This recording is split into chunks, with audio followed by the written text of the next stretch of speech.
Enaigament, de Víctor Català, na Caterina Albert. La Tecla de la Riera tingué la segona criatura quan la primera estava per complir-li 4 anys. Així que la grossesa fou manifesta, les dones del carrer que li feien compte la nena mentre ella era al pou o al forn, començaren a dir amb mofa la menuda per a fer-la enrabiar i divertir-se. Que he! La mare tindrà un nen petit i tu cauràs de l'escambell. Que he! A ell li donaran sopetes i a tu et farà petar les xurriaques si el fas enfadar. I quan vegeren que la criatura, de primer innocenta, així que les entengués, es posava sorruda i feia el morriquet, tot l'horrall esclafia a riure i no la deixaven evitar. Garideta, garideta, escolta, el nen petit serà l'hereu i el pare li donarà els camps i les vaques i a tu et trauran a fora i hauràs de guardar ànecs. Que he! Així nasqué la gelosia en lo petit cor d'anell. La mare, ignorant de lo que passava tant ella girava l'esquena, no podia entendre de què li venia el canvi de geni a la infantoneta. Sempre havia tingut dolça i pacífica, xerraireta i alegre. Un cop llevada, rentada la carona i feta la clenxa, esmorzava i en havent esmorzat, se pujava a jugar a codinetes o feia parada de pedretes i bocinets de plat que trobava pel carrer, sostinguent llargues converses amb si mateixa o cantant cançons que sols ella s'entenia. I així fins a dinar, i en havent dinat tornem-hi fins al vespre. Estic al cel, deia la Tecla, no em dóna cap amoïno, mateix que criatura no tingués. Però de cop les coses canviaren. La nena començà a fer rabineries. De seguit escopia, se rebolcava per terra, volia estripar-se la roba. Al donar-li menjar, rebotia la cullera. A lo millor, a mig conversejar, amb sa xerradissa embullada d'ocellet, plegava en sec, baixava el caparró, los ullets clars se li enterbolien i no volia respondre per més que li preguntessin. La pobra Tecla s'enguinà. No sé lo que li passa, s'ha girat com una mitja. Si no fos que no es poden fer mals pensaments, diria que me l'han embruixada. Quan nasqué l'altre infant, pla, semblar cosa de bruixes. Justament fa un nen, i al anar-lo a veure les veïnes, tothom li preguntava a la partera per l'hereu. I quan sortia de fora, lo mateix i l'hereuet va i lo hereuet ve durant no sé quants dies. La nena, arrupideta en un racó de cambra o agafada a les faldilles de la mare, ho sentia tot, ho sotjava tot. Deixar de cantar, deixar de riure, deixar de jugar.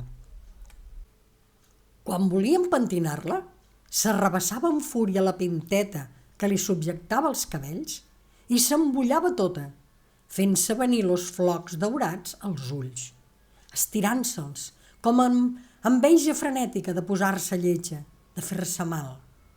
Sempre havia tingut bona ganeta.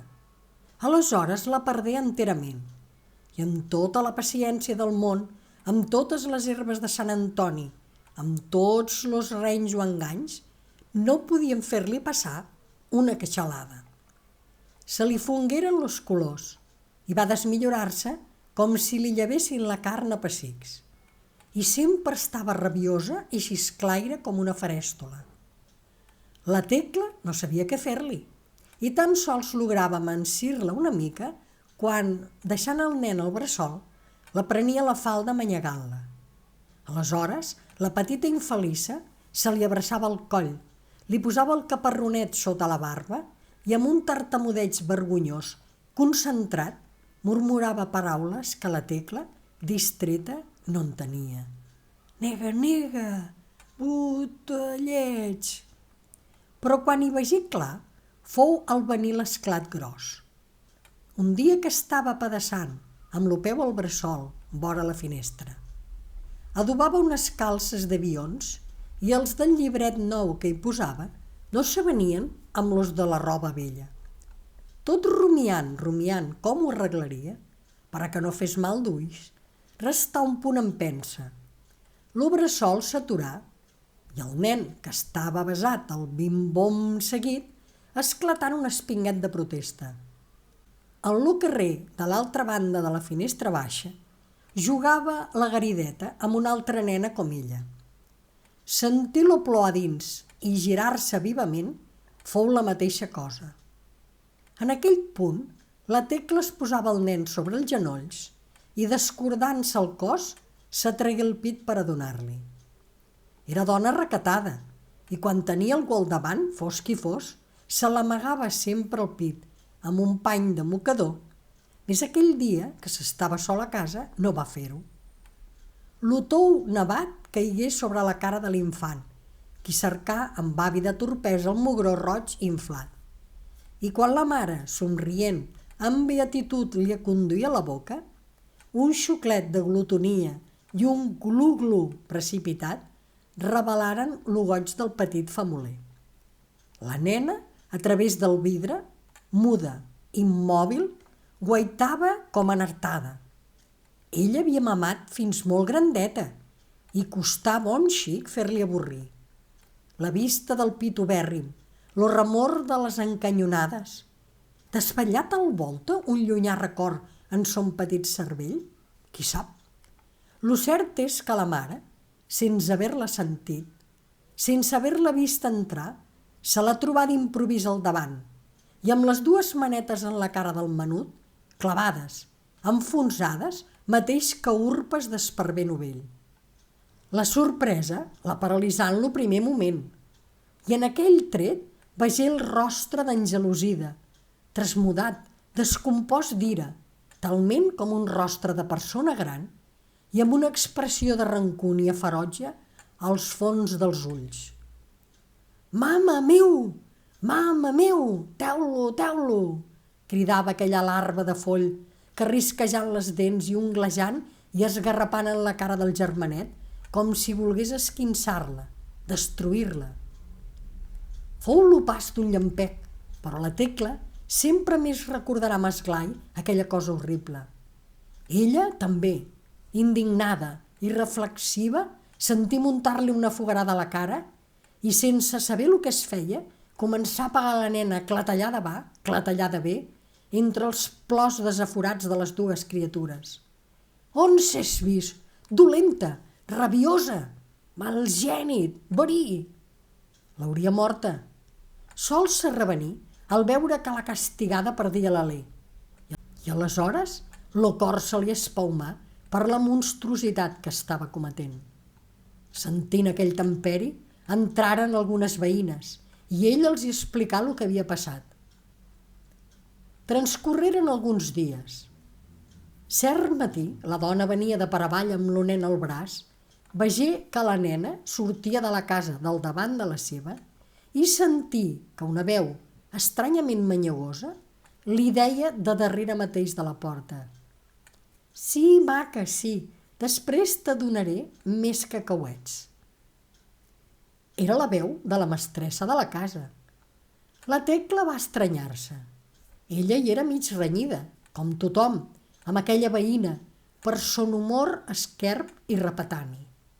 Sempre tancada dins de casa seva, ni donava els bons dies a ningú. Lo pobre gat que se n'hi entrava a la gatera trobava el primer praç cansalada amb mistura. Si era una gallina, l'entremesa. Ja havia vist prou lo sol. Son marit se creia que havia fugit a Amèrica per eixir de son domini. Un bordegassot que tenia era privat per sa mare de jugar amb cap altra criatura del carrer. «Quin sant s'haurà trencat lo coll?» pensà la Tecla, perquè aqueixa guilla dongui cacauets a la meva menuda. Com no perdi el cervell! A cosa de mitja tarda d'aquell mateix dia començà a plovisquejar. La Tecla tenia la roba estesa al pati i se n'anava atenta a recollir-la.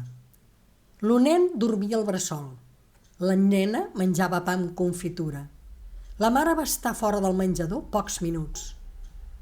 Al tornar-hi, havia passat ja quelcom verament espantós.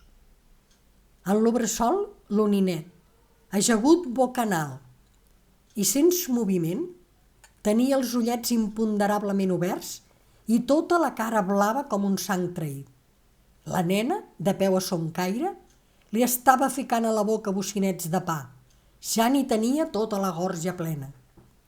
A l'auc frenètic de la pobra dona esparverada, la primera persona que hi acudí fou la veïna del davant. Tenia uns aires estranys de guineu curiosa.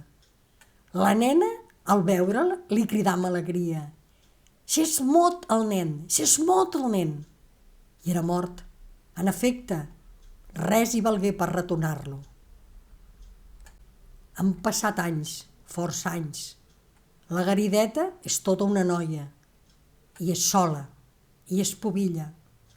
Sa mare no ha tingut cap més hereu que la fes caure de l'escambell. Ella és una bona minyona, dolça i tranquil·leta. Més entre ella i sa mare sembla que hi ha una certa cosa inexplicable, com una remembrança penosa.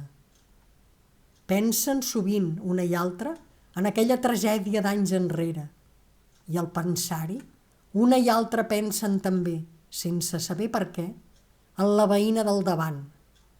La una té ben present aquella veu estranyament manyagosa que oferia cacauets, i l'altra no sap si l'ombra que li passa pel cervell és resultat d'un somni o llavor de fals testimoni. Però mai s'han comunicat mare i filla aquella impressió. Més un dia, la veïna cridà la Tecla i li demanà la Garideta pel seu fill. La Garideta i sa mare queden espalmades i la noia s'esblaima com un pa de cera, i la Tecla sent que els cabells se li enerissen en la closca. Ara sí que no dubten. Ara sí que mare i filla s'han vist, de cop i volta, lo terrible pensament l'una a l'altra. Heu escoltat Enaigament de Víctor Català, na Caterina Albert.